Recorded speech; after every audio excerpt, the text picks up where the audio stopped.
பழசெல்லாம் எங்க புது சந்தேகங்கள் உண்டாகுது.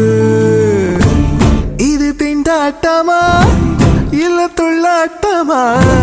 மண்ணை விட்டு 2 கால் தாவுது. எப்போதும் நான் போகும் பாதை இது.